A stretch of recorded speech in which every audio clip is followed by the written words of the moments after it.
afternoon. My name is Kristen Elmore Garcia, law partner in the law office of John V. Elmore PC with my dad, John Elmore. We would describe ourselves as a plaintiff personal injury law firm. We are one of the few, or really one of the only African-American owned personal injury law firms that spans 2 generations. We're here on behalf of the families of victims who were affected by the mass shooting that we've all seen has been sentenced today in state court. We are joined by 2 family members of the late Miss Catherine Massey, which would be Miss Barbara Maps Massey here to my right, and Miss Adrienne here to my left as well. We're also joined by Adam Skaggs, the executive director of the Giffords Law Foundation, who is part of the litigation team representing with us the families of Andre McNeil Sr., Catherine Massey, and Reverend Hayward Patterson. I'll just start by giving a summary of what happened in court today. You saw the conclusion of the state court proceedings where he was sentenced to multiple life sentences, was denied youthful offender status on the charges that don't carry a life sentence without the possibility of parole on those remaining sentences. The federal charges, which would be separate layer of charges, still penned. There's no pleas yet involved in the federal case, and we probably won't see that happen until the federal government makes a decision on whether or not they will seek the death penalty in the matter. Let me say this. First of all, I want to thank all of you for being here. What happened today and what happened on Jefferson Avenue on May 14th was one of the most horrific, racially motivated crimes that America's ever seen in this century, in my opinion. It's affected this community in ways that one could never imagine. I'm proud that 3 of the families have chosen to retain my law office to represent them for justice. I believe that we have assembled an all-star team of lawyers to help us in this litigation. I'm very proud to say that we have joined us, and his president is Adam Skaggs, who's executive director of the Gabby Giffords Law Center. You're all aware that Gabby Giffords is a congresswoman who was shot by a shooter, and she's physically disabled for the rest of her life. She established a foundation. They've joined our team to provide backup litigation resources, some great lawyers, financial backup, an awesome group of people to work and support the families that we have with us here in Buffalo. We also have the Koshkoff Law Firm who's joined our team. You're aware the Koshkoff firm received the largest and one of the first verdicts against a gun manufacturer, Remington, in the Sandy Hooks litigation that resulted in a $73 million verdict.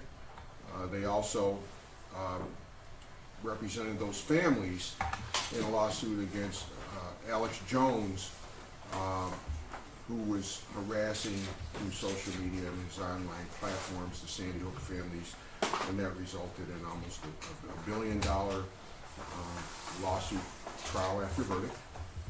And then the third piece that we have that have joined us is attorney Alan Bergman, who founded the Social Media Victims Law Center. He's out of Seattle, Washington, and his firm specializes in filing lawsuits against social media platforms.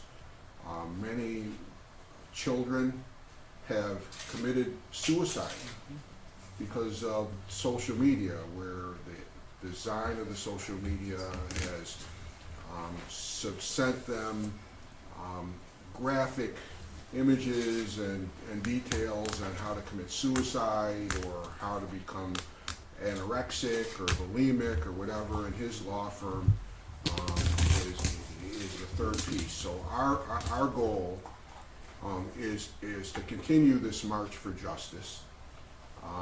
It doesn't stop today.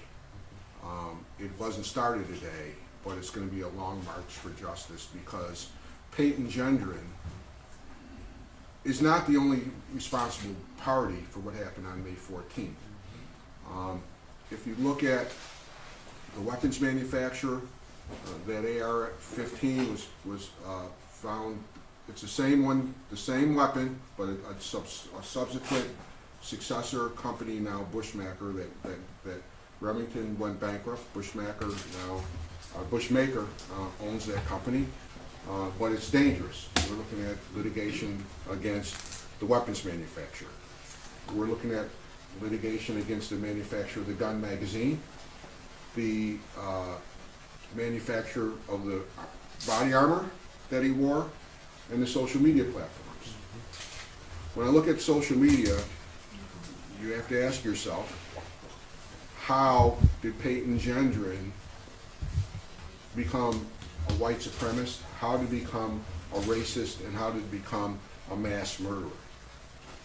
If you listen to what his lawyers said today, they talked about how he got indoctrinated and influenced by the internet. The internet taught him the white replacement theory. The internet taught him the acceleration theory. The internet taught him all these white supremacist theories and manifestos, and it fed him images of the Christchurch shooting. And so you cannot sue a social media platform based upon content. If you sue them on content, it's going to get dismissed because of the First Amendment right to free speech. But one of our goals is to sue them based upon manufacturing design. Those social media platforms, when they're designed with the assistance of psychologists that will keep people fixated and addicted to social media, addicted to the point where the likes, the number of friends, the prizes that you win, or the types of feeds that you receive keep you locked in on there. And they make billions and billions of dollars by keeping people attached and linked to social media. The longer they're on it, the more billions of dollars that they make, and they design it that way. And so our team is going to go after the social media. If you look at what's going on today, Peyton Gendron was in court, and this shooting that happened on May 14th has been live streamed and shared over 1,000 times today. Our country is in danger, and children are in danger because of social media. There are children on social media that get introduced to pedophiles and have been raped and molested. There's children that have committed suicides because of social media. There are terrorists that are homegrown in America that have been radicalized, some Islamic, some white supremacists, but that have been radicalized and influenced to commit terrorist acts on this country because of social media. We believe that some of those people that attacked the Capitol were socialized and influenced to do so because of social media as well. America's got to wake up, because when you think about it, I mean, years ago, there weren't warnings on cigarettes until lawyers decided that they were going to take on the tobacco industry, right? And make things right. There are unsafe drugs that have been taken off the market because lawyers have filed lawsuits against the drug manufacturers. And that's one of the things that we intend to do, is to go after the manufacturers of the social media platforms. So I can say that this is going to be a long march to justice. I'm proud that members of the community that I live in felt enough of our law firm to hire us. We've become very close. We feel their pain every day. When the cameras leave, when the publicity is gone, they're with us every day. We represent 3 families. This should never happen again in America. The gun industry needs to wake up. There are too many guns in America. There are people that have too much easy access to weapons. Another thing I want to mention is that our governor disappointed me greatly when she didn't sign the Grieving Families Act. New York State has a wrongful death statute that is ancient. We are us and Alabama are the only, New York and Alabama are the only states in the Union that do not allow lawyers to present to a jury grief when filing a wrongful death suit. I cannot imagine the pain and suffering that these families have undergone, and they're not going to be compensated for the pain and suffering that they feel individually every day because our governor failed to sign this law that was passed by both houses of the legislature and that has been on her desk for a long time. It does not make sense that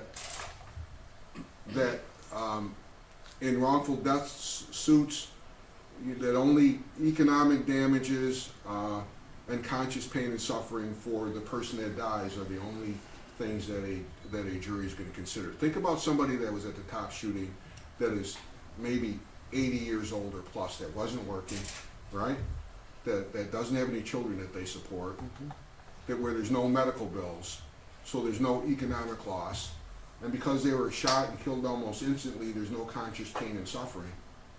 But the suffering that the families, I feel, is nothing that they can be compensated for. And our governor failed to sign that legislation, which the people of this state, across the state, through their assemblymen and through their state senators, asked them to pass. So I'm going to conclude my remarks by again thanking you, thanking the people that have asked us to help them, thanking for the lawyers from out of town. That, I mean, Adam Skaggs is here. He got off a plane and came here all the way from California. All the way from California to support these families right here in Buffalo, New York. What I'd like to do next is allow Adam Skaggs to say a few words, and then followed by our clients, because they have been exhausted doing television interviews for the past couple hours. So I'll give them a couple minutes to get their thoughts together, and Adam is going to have to catch a plane shortly to go from here to New York City and then back to California. Have a seat. Thank you, John. Well, I think John has really covered the ground quite effectively, so I'll be brief. As John and Kristen introduced me, I'm Adam Skaggs with Giffords Law Center. That's the legal arm of the gun safety organization led by Gabby Giffords. And we take all forms of gun violence seriously. We fight against all forms of gun violence, whether talking about homicides or unintentional deaths, unintentional shootings, suicides. But there's not a single case of gun violence that I can think of that is as horrific as what happened here on May 14th in Buffalo. This racist, white supremacist mass shooting at Tops. There's nothing that could be worse, and there's nothing that could be more important than for us to do what we can to try and bring justice for the surviving family members of those victims whose lives were so tragically cut short. I just want to emphasize a couple of things that I'll pick up on from what John said. You know, we had a sentencing today. The shooter who perpetrated this horrendous crime will be in jail for the rest of his life, however long that is, whether the feds seek the death penalty or not. He's not eligible for parole. And he's responsible for these tragic deaths, and he belongs in prison. But there's not, there is a larger group of entities and companies that bear responsibility for what happened at the Top supermarket as well. And these are entities that are profiting from incredibly irresponsible business practices that have also contributed to this ultimate tragedy. John talked about the social media companies that are designed with algorithms to keep eyeballs glued on them, and they know from the science and the data that the way to keep those eyeballs is to keep ratcheting things up, keep getting further and further into a direction of radicalization. So these companies' very business models are predicated on radicalizing their people, whether it's showing videos of cooking, or whether it's, in this case, horrible racist content. These companies know how their products work. They're designed specifically to work this way, and the algorithms that produce this monster in Buffalo are how they line the bottom line. So the social media companies have played a critical role. The gun company, the gun industry that enjoys unprecedented immunity, like the social media companies, unprecedented immunity since 2005 under a federal immunity law that has abandoned all self-regulation, all responsibility, and has decided that they can maximize profits by minimizing responsibility. The gun industry, and I mean that the maker of the weapon that was used to kill the individuals, I mean the makers of the body armor that are supplying civilians with combat style equipment, so that they can know that they can, even when confronted with an armed security guard, overpower that security guard because they're equipped for offensive, tactical, military style combat. We should not have companies in this country that are equipping private citizens and private individuals with the tactical military gear that we saw used to such horrific effect at Tops. So there are all these companies, and as John said, I think as we seek justice for our families and our clients, we want to cast the net as widely as possible. The last thing I'll pick up on is just to pick up on what John said. We were dismayed and disappointed at Governor Hochul that she would not let this piece of legislation take effect, go into law. We would urge the legislature and the governor to get together and come up, if there's a compromise that's needed, if there's a different version of the legislation that was on her desk for so long. We would urge the governor, the executive branch, the legislative branch, come together. We need to amend and modernize New York's wrongful death statute. If there's ever a case for why we need to do it, it's what happened in Buffalo and what the implications are, what the failure to sign that piece of legislation into law means for our families. So the last thing I will just close on is, again, to urge legislative leaders, to urge the executive branch in Albany to roll up their sleeves, get to work, and get the job done, because the job hasn't been done yet and it needs to be. Thank you. While we're here, I would also like to introduce Miss Tiara Johnson, who's a bright young woman who actually moved to Buffalo from the city to gain her education, and she successfully did complete her college degree during her time here, and she was supporting herself through employment at Tops, and she was present at the store on the day of this incident. Can we get you to join the other ladies if that's possible? And we've gotten to know Miss Johnson just through her time, spending time with us in the aftermath. We wanted to just support her and give her guidance and help her move forward, and maybe even step into a new career after unfortunately having to leave Tops. She's the person that called 911? No. Oh, no? No. Okay. Barb? Go ahead. I don't know if you got questions for us or not. This seems like a lot of legislation that you're talking about, the lawsuits and the lawsuits and things like that. How long do you think something like this will take? Are we talking years? Are we talking decades? Can you elaborate on that? I mean, I would just say, one of the most successful cases that we've seen against a gun company is the Soto case, brought on behalf of families who lost their loved ones at Sandy Hook Elementary.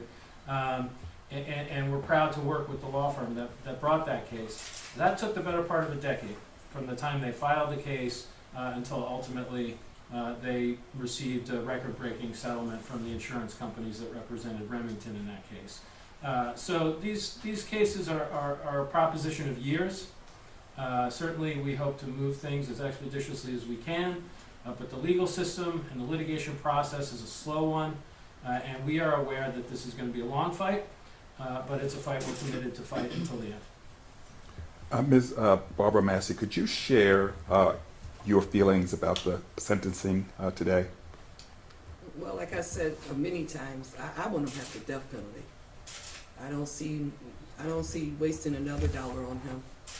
He doesn't care.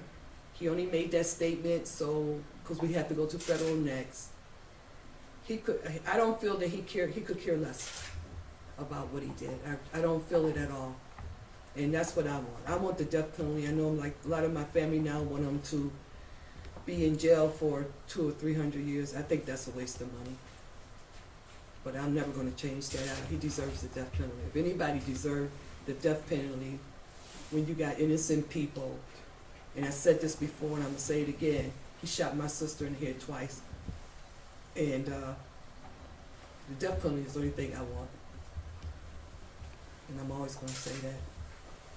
What's next for the families? I mean, after this sentencing, is there something else you want to pursue? Well, we already, Kat was involved in a whole lot of different neighborhood things, to children, the homeless shelter around there. We still taking stuff around there Kat would do. I'm gonna get involved with the homeless shelter. The 27th is gonna be my first meeting, trying to find solution how to help them, because they're human beings and they're out there on the streets. So that's a big one for me. And we only can do it little by little. There's no way I can walk a mile in Kat's shoes whatsoever. So I'm just going to take little steps, baby steps, and whatever I can do, I'm going to continue to do in Kat's name, because Kat did so much. We only can do little by little for Kat. And we'll continue to, she loved Kat. One of Kat's biggest things too was keeping the street up. And we took on 7 or 8 city block, what are they, Pumpkin? 7 or 8 cities fields. We've been taking care of those for the last 20 years. Kat loved that stuff. Taking care of the city trees, buying the mulch for city property. We did all of that. Kat wouldn't allow us to get anything. We had to buy it ourselves. And that's what she was proud of, and that's what I continue to do. And I've been doing it since I was 19. So stuff like that, I know Kat liked. She loved to see beauty. She loved trees. And I literally just planted 3 trees on the street for Kat. I think it was the end of November. I put out 3 weeping willows. And we just buy our own stuff, and that's what Kat would do. And I'm doing the things I know my sister would like. I can't do everything Kat did because I'm not Kat, you know. She just did so much, but So you want to carry on her legacy? yeah, absolutely. Oh, no question. We will continue to do that for sure. Yeah. How did you feel today when he spoke in the courtroom? What went through your mind when? And you're gonna keep it down there? You're gonna cut it out? You're gonna keep it on? What I'm gonna say? I'm not gonna swear. Say what you want. I want to That's why I choke asked. him until my fingerprint left a mark around his neck.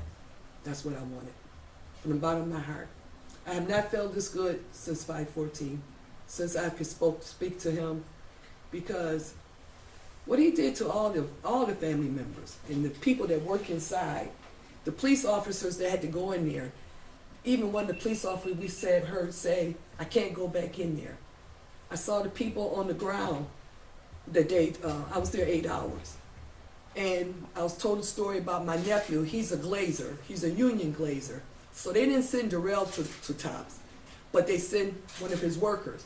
He couldn't go back to work. It was so horrific. So all that devastation he did, he needs to go. You know, and there's so many people still suffering from what he did, like this young lady. I didn't know she worked there. God bless her heart. I can only imagine what you saw. I'm just hoping, praying Kat didn't see none of it, because she couldn't run. She had Kat had bone loss. She could walk and stuff, but she couldn't walk fast. She paid attention where she walked, but it didn't stop her. She still did what she did. and she had rheumatoid arthritis. Didn't stop her. She still wrote beautiful. She still wrote in the paper. She still went to school with the kids. She did cat, you know? So that's a hard one. We will carry on because she wrote that in a letter to us too. She wrote us a letter before she passed to tell us what she wanted us to do. And we'll do what she asked. She wanted us to continue to be together. That's never going to stop. She wanted my brother and I to continue to have our coffee every day. We still have our coffee every day. She don't want me to wimp out, meaning when she said wimp, I'm not a wimp. She meaning that she want me to stand strong. She don't want me to fall apart, and I'm not. But we want to do what we always done. We love each other. We stick together. We're there for each other. It's just different because Kat ain't there, you know. People ask my cousin, well, how you guys doing? And she said, we're still living, but our hearts don't beat the same. And that's going to be for a long time, you know. Barbara, I wanted to ask, I'm so sorry about No, that's okay. everything you have to We go appreciate it. It comes and goes. through. So we were in the courtroom and we saw, I guess, a relative of My yours, son? Your son, yeah. Yeah. And I know the DA said that he wasn't going to charge, but Yeah. like, just watching that, it shook us all up. And I just wanted to Well, expand let me explain. Damone is the oldest nephew. He's my son. And the nephews are so close to Kat. He's the one that called Kat Triple Black. And the reason why he called her Triple Black because she was so proud of her heritage. And they still crushed. And I was telling them today, Damone made his garage into like a man cave. You know, they got the pool table, the dart set. And when you walk in, first thing you see is Kat picture. And he put a glove on her hand because Kat wore a glove. So it's raw. And he wouldn't have went up there if it wasn't for me. He saw me emotional, and I'm his mom. Mom's hurt, I'm going to attack my mother. And that's what Damone. Because you didn't see my other nephew, they had him against the wall. Because Kat is everything. The people don't understand. We are close. This is not make-believe. I saw Kat 4 times a day. We talked on the phone. Kat might call me at 5 in the morning because she had a thought for the day. Well, we did that. This is what we did. But we're close. This is the way we were brought up. You hurt one of us, you hurt us all. We seen Kat, even though she don't live on the street pumping, you probably seen Kat at least twice a week. I seen her every single day. Talk to Kat all the time. My brother Warren, he still goes down to her triangle every day. He'll call me and say, I'm going to talk to Kat every single day. How did you feel watching your son be so overcome with emotion that he wanted to get? I was just praying that the police didn't hurt him. And they didn't. They understood that he was just, And his emotions. he is emotion. His All of them had, one of my oldest nephew, he couldn't even come to court. You know, my brother Warren, who took Kat to Tops, he still can't get it through his head. It's not your fault. This is what we do. We drop her off. We came back. We cut the grass because that's what Kat wanted. And he sits up at that park every day. And I call him, come on, Warren, let's go home. We're emotional because she is so special to us. Kat was just a good person. I know you mentioned that you wanted to have your own fingerprints on his neck. I'd say it again. I wanted to choke him until my fingerprints was left on his neck. Is there I some- couldn't understand. I can't understand nobody hating somebody that you don't know to travel that far. I went online. I had to go online just to get some background on him. I just did that 2 days ago. And I looked online, and it's 5,000 people. 95.7, the census said, is all white. You don't know any color but white. How do you hate something you don't even know? We're not different. God gave us all colors. My mother said it, and I say it again. If everything was one color, this would be one boring-ass place. Who in the hell wants vanilla ice cream every day? You know, he knows nothing about us. But then he said that he decided he was going to kill himself. But then he decided to come to Buffalo. Well, kill yourself. You got time right now. This is how I feel. I'm just being honest with you. I'm not going to sugarcoat it. I'm not going to ask God to forgive me right now. He has to work on me later. This man came into the neighborhood, didn't know nobody, don't know no color but white, And if you're gonna hate somebody, hate the person that pissed you off. You can't hate a whole group of people. How am I hate you and hate your mother? I don't even know you. But this little punk comes here, go online, we outside, it's 8 hours, they're showing a video, and I'm going, I don't want to see this video. And he's live streaming. And then I hear he didn't shoot Cat once in the back of the head, he shot Cat twice. And I said it again, I'm gonna say it again. Then they had to take paper mache, put my sister's head back together so we can see her. I hate him. Is there some part of you that wished your son would have actually gotten it? I wish it was me. Because the mole would go to jail, because he's so strong. If the mole had got him, it would have been okay. Absolutely. It would have been okay. But the mole, I don't think the mole would have, I think the mole would have been all right if I wasn't emotional. I'm his mom, you know. I'm hurting. I've been hurting since 5:14. I felt good today earlier. I still feel good. I just cry sometimes. But we're going to be okay. It's just that it's just crazy. I just can't understand somebody just killing people just because of the color of a skin. We got our own issues. We got our own problems. We don't need people to come and just seek us out because what you having a bad day.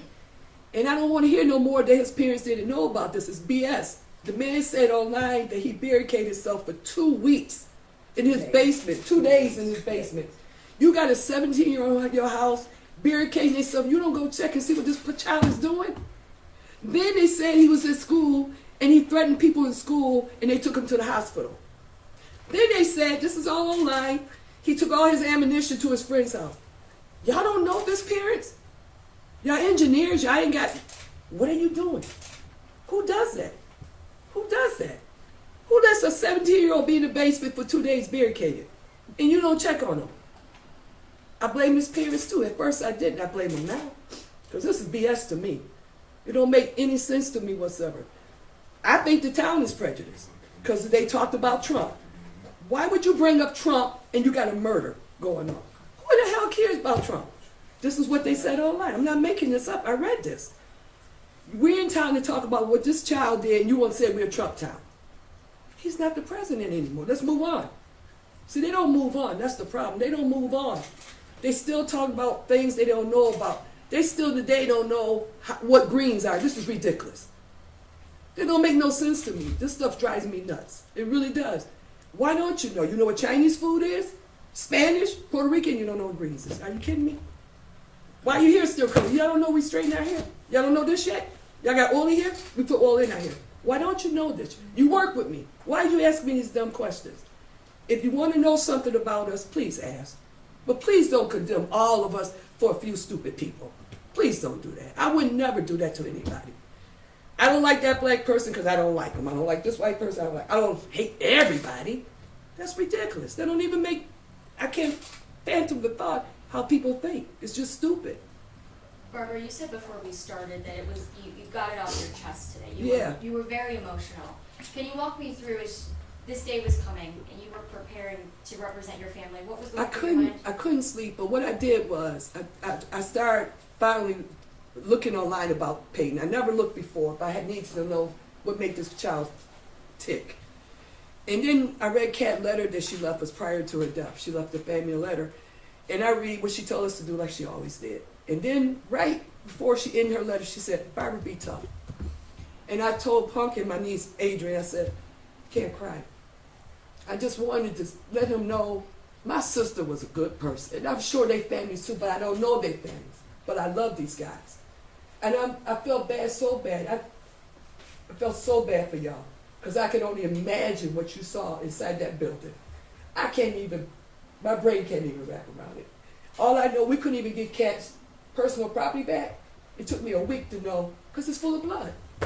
We couldn't get, and Kat left us a note saying, Mama's voice is on my phone. We can't get that. We can't get it. And it's just been so much stuff that I don't understand. I don't understand evil at all. I swear I don't. We weren't brought up prejudice in any. We said 1,000 times, our family is a rainbow and we love it. You know, it's just stupidity. Educated stupidity. You know, it just, you gotta walk, and I don't want nobody walking around in these shoes because It's a painful path. And I swear to all of y'all, I said that when they even had, yeah, I don't know what to do for you guys. It's just too much. It's too much.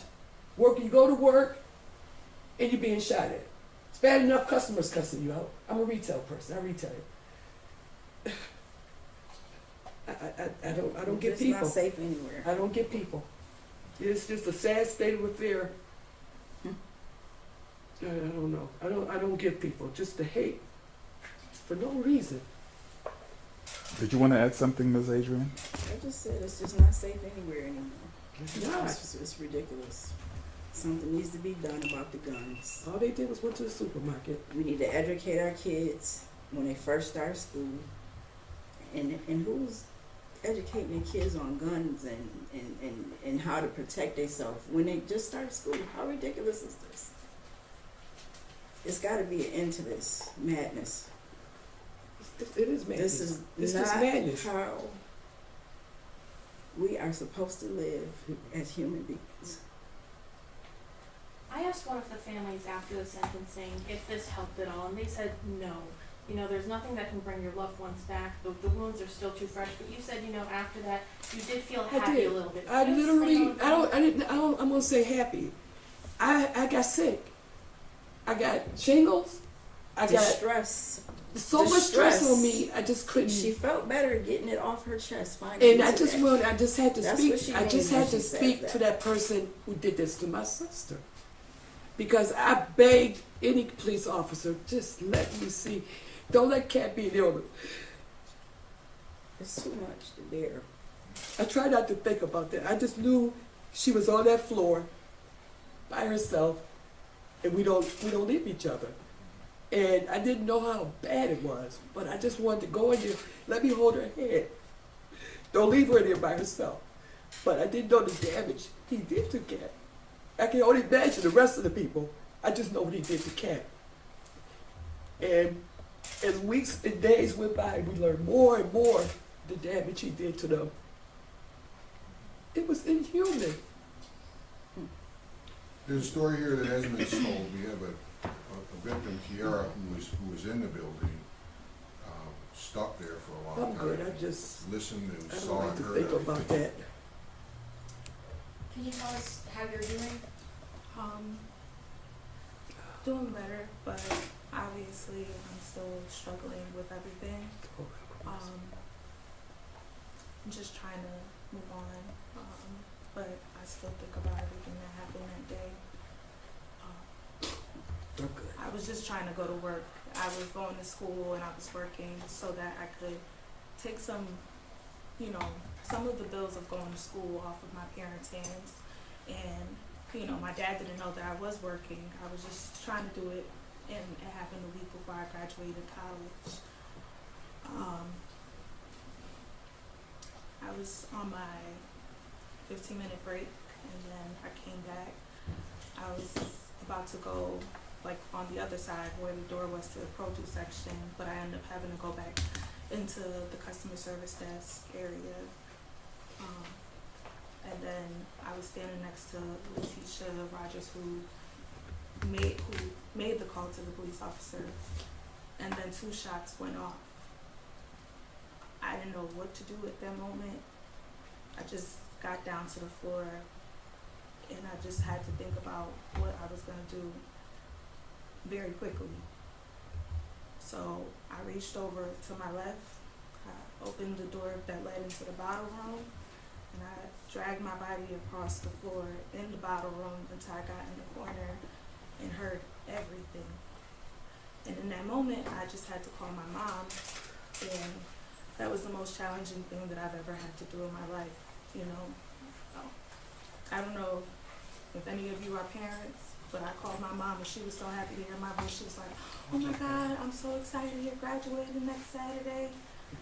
And I'm crying on the phone, trying to explain to her that I'm in the store and somebody is shooting. And I was just there, and it was the longest 30 minutes of my life.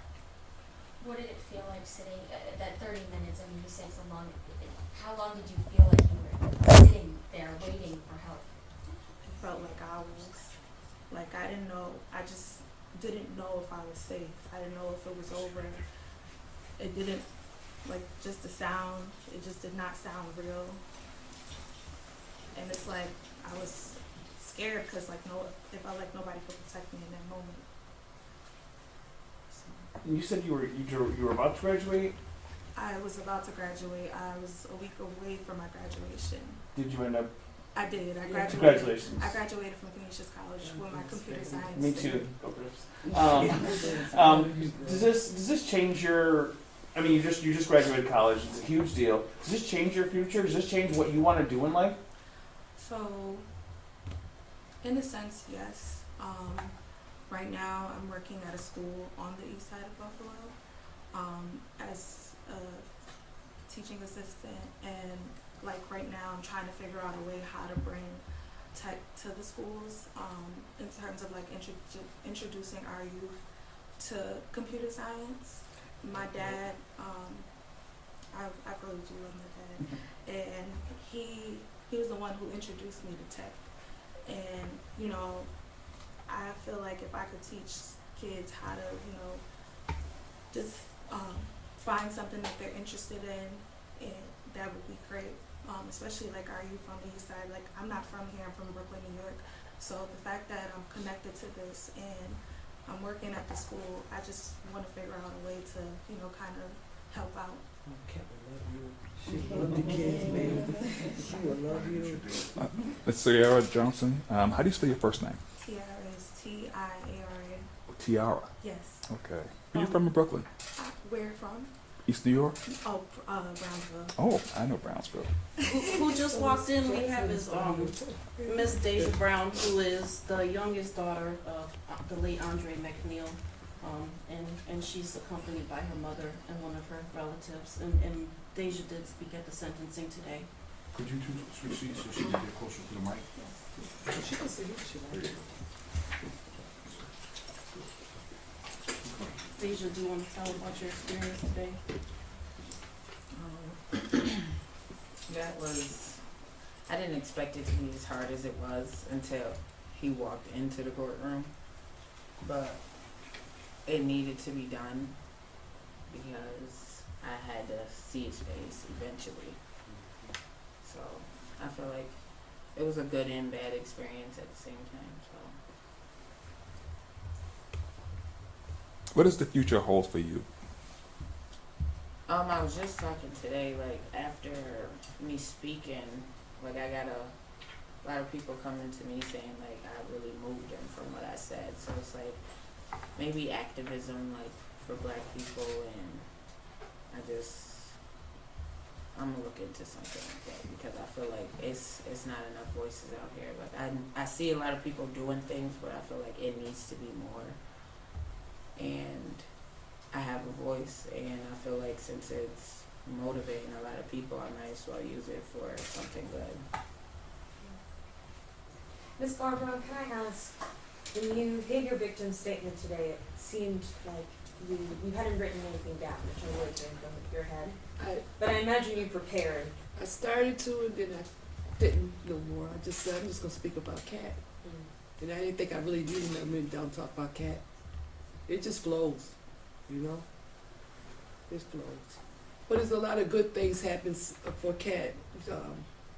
A couple of, she already got two kids got scholarships in Cat's name from Blue Cross and Blue Shield. Cat would love that. And they're going to give a scholarship every year in Cat's name because that's where she retired from. But yeah, it's for me, it's once it starts, Cat, for all of us, I believe. Mm-hmm. Yeah. And Miss Adrienne, I believe you were going to speak as well. I was. Would you mind giving a little overview of what you might have spoken It was about? beautiful.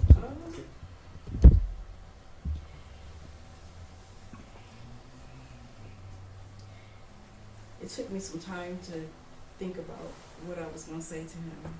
It was a constant over and over playing in my head. My thoughts and emotions were all over the place, but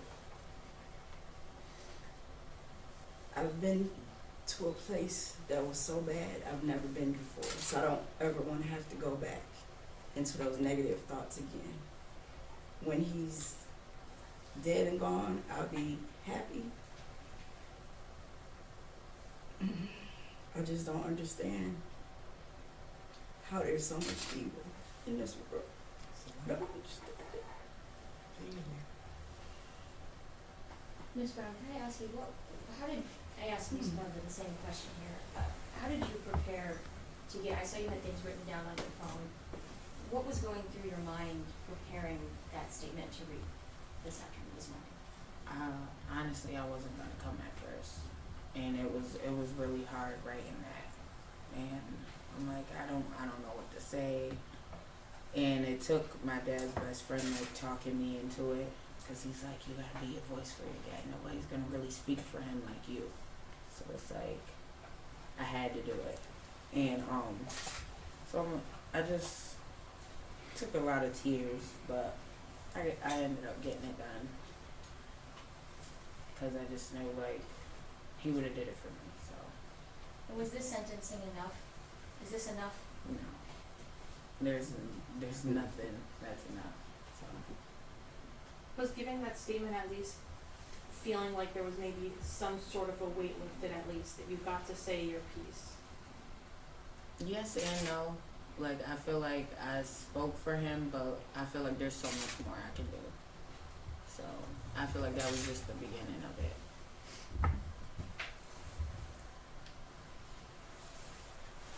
Well, this is a question for everyone, but obviously we're approaching the 1 year anniversary, and there have been so many milestones, graduating from college, the holidays. How has it been to just be living these days? Not in the courtroom, not in the law office, just a random Tuesday afternoon you ordinarily be with your sister. As long as I can keep myself busy, and I pretty much can keep myself busy, I be running smooth. And once I run out things to do, I done painted everything in the house. I can't pay, there's nothing else to paint, so I gotta wait till I can get outside. I had my nephew. In your home or Miss Kat's house? No, Kat's house. Kat just had her house completely remodeled. Yeah. Kat's house done, and I can't wait to get outside. I have to keep myself busy. I keep myself busy. I went down to Kat's just 2 days ago. I'll go there once a month now, and all I dust and then wipe the floor, just to keep myself busy, make sure. I just walk in the door and I go, hey, Massey, I'm in your house. And, but we're not moving anything. We haven't done anything. I took her scarf today, wore her scarf today, because she's so little I can't put on her clothes. So I put her scarf around me, and I'm glad we did. But the things Kat wanted, she had one more thing to do before she got killed, and that was to paint the basement floor. Never been, and I did that right before she passed. So everything she wanted to be done, it was done. That's why we say Kat lived a purposeful life. She had a purpose, and yeah. She had a task of the day. Yeah, every day she had a task to do. Every day she would complete a Shut task. Every day. Yeah. Is anyone else going into the home, or is it just you on a semi-regular basis? No, my son lives upstairs. David will go down and make sure the sump pump is running or something. He told me the other day I was there, he said, "Ma, just turn Kat's TV on. I just want to think she's down there." Stuff like that. So I left the TV on.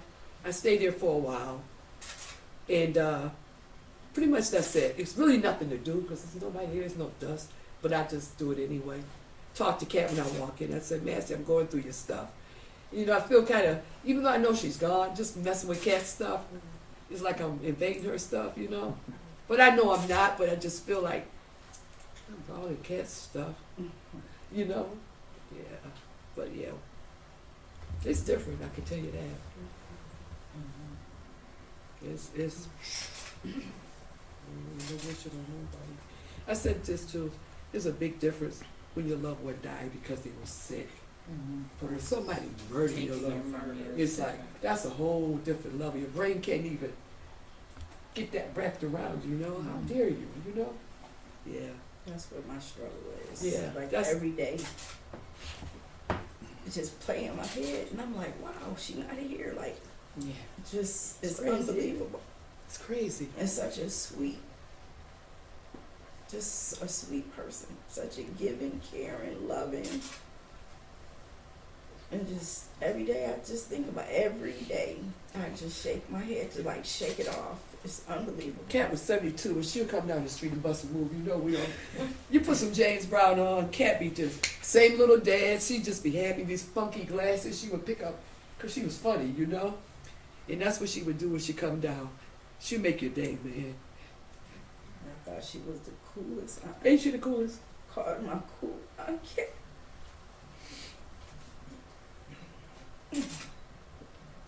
What Candy said? She said, "Don't put me in no box. I think outside the box. Don't put. I ain't no in the box thinker." We know, Cat. We know. We know. But I like to believe that with their love. I truly believe that. She hanging out with Patty, my sister. I think they're good. I think they're good. I think she's in heaven. Yeah. Fulfilling her purpose. Yeah. For life, the rest of it. Yeah. I think she's good. Because she was prepared too, in a way. The letter she wrote us, her first line was, "I didn't die from a doctor telling me of an illness." That's how her letter was to us. And she said, it was two things she said. Wasn't because of doctor. It wasn't something illness. She wrote that. You know how they get a little premonition when they get older? She wrote that down. And she said she wanted to be the next one to go because she was the oldest. She said all that stuff in the letter. Do you know when she wrote that letter? It was 2 years before she got killed. It was May 14. May 14. She wrote it on May 14. May 14, 2019. 2019. The date her will was Cat wrote it executed. 2019. Was executed. You want to hear something else? What? So this was Cat. Cat says, because now I'm retired. She said, "Barbie, you know what? I want you to go to credit union. Lowe's don't have a credit union, so I went to her credit union.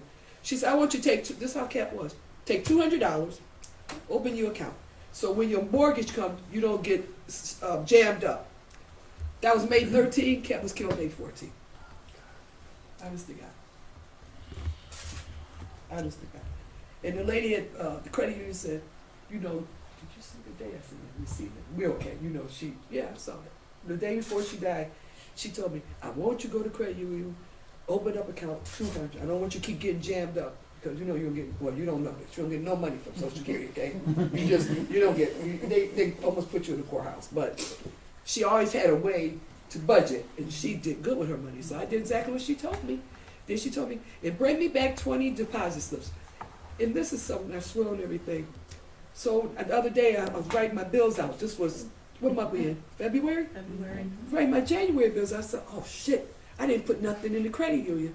So Kat gave me envelopes. Do you know she had the envelopes? January, February, March, April, May, June. Swear on everything I know. That was Kat. I was like, damn, she's making sure she had Buffalo Credit Union, Barbara, January, February, and I just started pulling them.